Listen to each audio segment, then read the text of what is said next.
Star Wars Episode 5, The Empire Strikes Back. Finally, a good movie we can talk about. Everything's good about this movie? I'm done. Go ahead, talk, guys. I don't know. I've never seen this movie, so you guys tell me about it. All right, well, it's the best movie, so... Did you just say Hope? It's the best. Is it the best movie? See, I'm can you make up your fucking mind, dude? Like, this is what you usually tell me that Episode 5 is the best. Yeah. And then during Episode 4, you just randomly spout off, Episode 4 is the best. And then Rogue One, you're like, Rogue One's the best. I didn't say that. Well, Chris does like ribbons for every kid. Yeah. Every movie gets a first place ribbon. You get a ribbon. Yeah, You get a ribbon. does get a first place ribbon, okay? No, I think it's better, but only it's not better by itself. And that's what makes A New Hope better as a movie, because it can live on its own, and it's the only movie that can live on its own. All the other movies don't tell a complete story. They always have cliffhangers and little threads left undone. I guess Return of the Jedi ties everything up pretty neatly there at the end, but it doesn't have a beginning. That's the problem with Return of the Jedi. I mean, it has a beginning, obviously, but anyway, right. What do you think? But I just mean, like, they're counting on you already knowing a bunch of stuff. So here's what's badass about the fifth movie, the second movie, The Empire Strikes Back. First of all, the plane is amazing. Hoth's pretty cool. We start off with the Tom-Toms. They're out there riding around on these cool little like kangaroo looking things. Sometimes, yeah. I know, I'm just saying, but they look like kangaroos. Some people may have never seen this movie. That meme is so stupid when it's like a tauntaun. They're like, how do you like your tauntauns? And then the punchline is lukewarm. It's stupid. I haven't seen that, but It's so dumb. I like that one. So, That's pretty clever. So I thought that was a sweet way to start the movie. Then Luke gets lost, and then he's trapped and gets drugged in by a Yeti creature, which I don't know what it actually is. It's a Yeti. Snow creature. Yeah. It's a Yeti. So it's a Yeti Snow monster. Yeti monster. And so anyhow, then we finally start to see him using the Force, which is pretty cool. Right away, he's already started using the Force. He gets his lightsaber, he cuts the arm off of the Yeti, crawls out, and then dies in the snow. And then Han Solo is having a great Han Solo part. He's arguing with C-3PO. He's like, never give me the odds, and like fucking, he starts riding out into the cold. So I thought that was pretty good. And then he cuts open the tauntaun, throws Luke in, and then puts up a tent. So those tents have got to be like the tents that the people, when they hike on Everest, and they're at in the right before they get into the death zone. That's like Camp Base 3. It's like below zero when they're camping up there. So it's got to be a pretty heavy duty tent to be able to stay out there overnight. But what do you think about the episode in the beginning of the second movie, Jesse? What do they call it? AT-ATs? AT-ATs? Yeah, those are great. Yeah, the jacket looks cool. I mean, it looks cool. It's AT-AT. It's AT-AT. All-terrain armored transport. Is that true? Yeah. You being serious? No, Did Chris push I his didn't know. glasses back? No. Yeah. People call them AT-ATs. That's fine. It's a Those, slang. that's AT. That's a slang for it. That's fine. But it's an actual all-terrain. But I'm just saying that's not like some sort of foreign word. It's an acronym. Who cares? No, we. Oh, you're the one talking about the 7 different Jedi defense or sex positions. That makes sense. No, so did I. I'm not the one who brought up the AT-ATs. He did. No, I was just saying it looks. So I was just correct adding a little information. Cool. No, I wasn't correcting him. I was adding fuck. information. Looks cool. Han and Leia start to fall in love, or not really. They kind of have that little back and forth, but she kisses you can Luke. tell there's some sexual tension there. Right. Well, right after she got done kissing her brother, she had that real sexual tension. That was part of the tension. Yeah, that was part of it. Like, yeah, I'm not sure if I trust her. But yeah, no, I mean, sure, it starts off good. So here's something I never understood, which was kind of bad story writing. So Princess Leia is like, don't leave, the rebellion needs you. Well, he has all the money, right? He's like, well, I've got to go pay this debt off. If I don't pay this debt off, people are going to hunt me. They couldn't send somebody to pay Han's debt, so Han didn't have to leave. No, Han had to pay it himself. Yeah, it's like that part always perturbed me. But Very perturbing.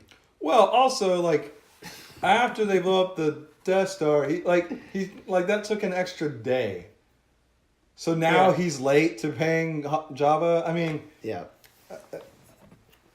Well, he'd already been running from Jabba. He'd already been late because that's why. It's like Right. Greedo was chasing him. So he's one more day late than he would have been. Oh, because he was a day late when he saw Greedo. That's right. Yeah, he would have been one more day late than when he had blew up the Death Star. If he hadn't come back. After they leave Hoth, somebody goes back and talks to Jabba.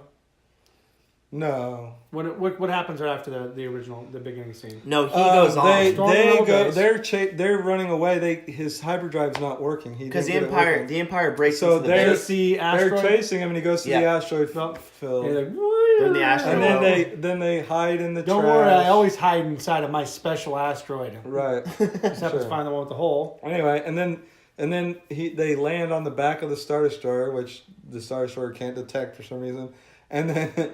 Before they go to hyperspace, they let out the trash and they float away. Floats away with but the not rest for Boba of the Fett. garbage. Boba Fett knows him too well. He does the same thing. And then they go to Bespin to see Lando Calrissian. That's Cloud City. Lando. Yeah. Yeah, which is one of the best characters in the movies. Billy D. Williams. Cool. Lando's great. Can't great believe character. he fucked over Han like that. No, that was bullshit.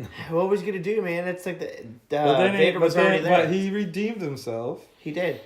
Mm-hmm. So I think he always planned on redeeming himself. I don't think he. I was kidding. Lando. Well, I mean, I agree. I don't think he helping them as like he was. He was held captive. Yeah, I mean, he only did what he had to do to. What he felt he had to do, and as soon as he realized that there was no winning with the Imperials, they just take whatever they want whenever they wanted it. He cut the cord. So. Well, and I think. His character was a great addition, and I really liked that they carried him on to the next movie. But the biggest thing for me was, we finally get to meet Yoda, and it's kind of funny. Like when you first meet Yoda, you're like, "Damn, what the fuck is this character?" Like if they would have continued like that annoying state of the character, it'd have been like a Jar Jar Binks. But it was kind of cool. At least it went back to like the old and wise Yoda and the training. I thought the training was badass. Like he's like flipping around. I liked Yoda's entrance. Well, the atmosphere. No, I did too. I'm saying no. I think the interest was really great, but like I'm just so glad like they cut it off. Like it didn't last for very long. Like I thought it was perfectly done. He was annoying just for the right amount of time. He wouldn't have been looking for the Jedi trainer in that fashion. Very well done. Yeah. But if it went any further, dude, I wouldn't have probably turned the movie off. No, I agree. No, but I think that. Mark Hamill. I think Mark Hamill does a great job as Luke. People give him shit all the time. He's a little whiny in the early ones, but I think his performance is great. It's pretty strong. Yeah. People are gonna be like no.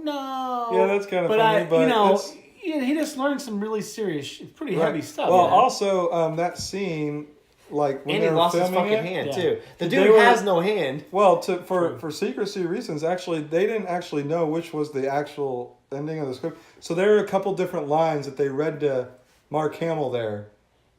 So not all of them were "I am your father." So he kind of didn't really know exactly. I don't know. No, he probably knew enough. He probably wouldn't use that as a defense. But I mean, it is a little cringy of a no, but it's not as bad as Darth Vader's no scene. So. No. I don't think or it was Palpatine's no. I don't remember ever pointing that out. it was believable enough. Yeah, I didn't remember latching on it when I was younger. As soon as people started talking about it, then I exactly started paying attention, and it's like whatever. There was nothing in the movie. But the rest of the movie's real good. I mean, so my wife Monica's favorite part of all the movies in that movie was like, "I love you, I know." Yeah, no, that's a great line. Yeah, and that improv, by the way. Oh, really? Nice. Harrison Ford came up with the "I know" on his own and said it, and on like the last take, and that wasn't written. When they froze him, it was badass. That was pretty sweet. When I was a kid, I hated that part. I was like, oh man, don't do that to Han Solo, you sons of bitches. Yeah, I really disliked that part. Yeah, I mean, I just liked it happening, but it was cool, and like you see him like. I thought the coolest scene was just like them walking it out to Boba Fett's like him that's like floating along, they're walking him out, and Lando Calrissian is out there trying to round the troops up, and the battle scene between Vader and Luke was kind of weak, but other than that, that was my only complaint about the whole movie. And it's the interesting thing about the original trilogy too is those movies were. Like they were on the cutting edge special effects for their time, sure. But if you watch them even now, they're extremely believable. They don't look like a bunch of hokey special effects from 100 years ago. It's timeless. And then you contrast that with the prequel ones, and you go back and watch episode 1, and the CGI is noticeable. It sticks out. It's terrible. It was cutting edge for its time, I guess, but they say... But I don't even quite believe that, because if you look at Jurassic Park, that holds up. Oh, it's that great. CGI holds up. The dinosaurs are great in Jurassic Park. We got a battery problem. Anyhow, I mean, I think it's fine for now, but we got to wrap up soon. But I just want to point it out. What do you want to point out most about the movie? What would you say would be your end all of end all? I mean, because you don't think this is the best movie. I by far think. No, I mean it has some great music. I mean it has some well done music, and it builds the Luke Skywalker character, and I think it does a pretty good job of turning him from pussy to Jedi. The Yoda stuff I think is pretty strong. You get more of you get more Han Solo, and Han Solo is great, and you build more of the relationships between Han Solo, Leia, and Luke and Leia. Yeah. So I think that works pretty well. And that's what I liked about them all. I think that's why it's the best movie. You get the best. You get the best of all the worlds. You get everybody's character is more improved, and you get more Han Solo and Leia together. And that whole scene, there's not one dud in any of those scenes. No, it's strong. I think they're great. Strong. Yeah. So. And then you find out that Vader is Luke's dad. I mean, I guess I wish I could experience the movies without having seen the original trilogy first. Yeah. Because, is that scene less powerful when you know how much of a wuss Anakin is? Probably. But real quick question for you. Isn't it, Monica would always say, isn't the worst or the most unaccurately quoted line in any movie? It's I am your father. It's not no. People always misquote that. They always say, Luke, I am your father, and he doesn't. He says, no, I am your father. Okay. He doesn't say Luke, but the misquote is That's just kind of they're just impossible. They're trying to condense a whole thematic thing into one line, and so that's why that misquote happens. It would have been really funny if the Ghost Force of Ben Kenobi showed up at that point. See, I told you it was another point of view. Well, he doesn't. Is he watching the battle? Man, Vader sucks now to kick Vader's ass in 2 minutes. Do you think the ghost, the Force ghosts, they watch certain moments? No, I think it's only when Luke has extra fortune cookies. He opens them up and then. But no, that's not right. Maybe that's not right. I love Spaceballs. Whatever. Touche. Until next time. On to episode 6. 6, yes, 6. On to episode 6. The line's kicking my ass. Turn it off, Chris.